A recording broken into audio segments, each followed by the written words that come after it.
আজি আমি পঢ়িম ইণ্ডাছ ভেলী চিভিলাইজেশ্যন অৰ্থাৎ হিন্দু সভ্যতা। তো এইটো আমি প্ৰটো হিষ্ট্ৰীৰে এটা ভাগ হয়। তো আমি পঢ়িম এতিয়া প্ৰথম নগৰীয়া যোনটো সভ্যতা আছিলে এইটো আছিলে হিন্দু সভ্যতা, যিটো সিন্ধু নদীৰ পাৰত গঢ় লৈ উঠাৰ বাবে ইয়াক হিন্দু সভ্যতা বুলি কোৱা হয়। ঠিক আছে। ইণ্ডাছ ভেলী চিভিলাইজেশ্যন ইয়াক হৰপ্পা সভ্যতা বুলি কিয় কোৱা হয়? ঠিক আছে, আমি এতিয়া জানিম যে ইয়াক হৰপ্পা সভ্যতা বুলি কিয় কোৱা হয়। তো হৰপ্পা সভ্যতা বুলি এইটো কাৰণে কোৱা হয় কাৰণ হিন্দু সভ্যতাৰ প্ৰথম যিটো স্থান উদ্ধাৰ হ'ল সেইটো হ'ল হৰপ্পা সভ্যতা, আৰু এই স্থান উদ্ধাৰ হৈছিল 1921 চনত। হিন্দু সভ্যতাৰ কাষতে আন দুই সভ্যতা অস্তিত্ব পোৱা যায়, সেইকেইটা হৈছে মেচ'পটেমিয়াম সভ্যতা, যাৰ অৰ্থ হ'ল ছামেৰেন সভ্যতা, আৰু ইয়াৰ সময়সীমা আছিল 4500 পৰা 1900 BCE।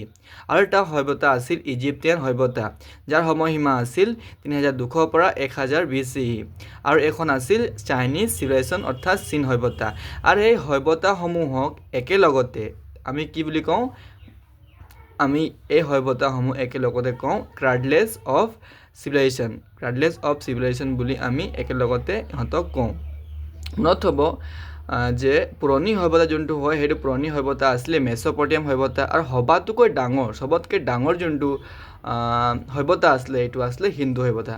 তো আমি বেচিকেলি এতিয়া গ্ৰাফিকেল এক্সটেণ্টটো চাম দেই। এতিয়া ভৌগোলিক বিস্তাৰ যোনটো এইটো নৰ্থ ফালে যোনটো আছিলে, এই হিন্দু সভ্যতাৰ মাণ্ডা এখন ঠাই আছিলে য'ত নৰ্থ ফালে ফেলি আছিলে, আৰু সেইটো সময়ৰ জম্মু এণ্ড কাশ্মীৰ আছিলে। ঠিক আছে, বহুত বেছি এক্সপ্লেইন নকৰোঁ, আপোনালোকে নোট কৰি ল'ব ইয়াৰ পৰা। ঠিক আছে, এতিয়া ইষ্টৰ বিষয়ে ইষ্ট ফালে ফেলিছিলে আলামগীৰপুৰ ক'ত আছিলে? উত্তৰ প্ৰদেশ। ঠিক আছে, উত্তৰ প্ৰদেশত।